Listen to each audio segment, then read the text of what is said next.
બોલો સિયાવર રામચંદ્ર કી જય। આજે એટલે કે રામનવમીનો દિવસ, અને આ રામનવમી એટલે રામ ભગવાનનો જન્મ દિવસ। આજનો દિવસ આપણા માટે ખૂબ મહત્વનો છે, કારણ કે આજના દિવસે આપણે પૂર્ણ પુરુષોત્તમના સ્વરૂપે રામ ભગવાનનો જન્મ થયો હતો। આપણે ખૂબ ઉત્સાહપૂર્વક, ખૂબ ઉલ્લાસથી, ખૂબ આનંદભેરથી આ ઉત્સવ ઉજવવાના છીએ।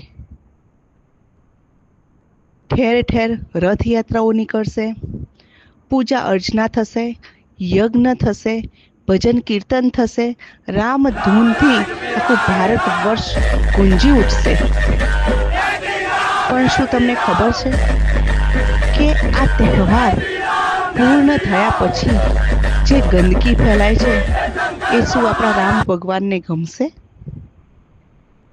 ઠેર ઠેર એમના નામે પ્લાસ્ટિક જ્યાં ત્યાં પડી રહ્યું હશે, ગાય ખાતી હશે, ગંદકી ફેલાતી હશે, નદી નાળામાં એટલા બધા પુષ્કળ ફૂલો જે સડતા હશે, શું એ રામ ભગવાનને ગમશે?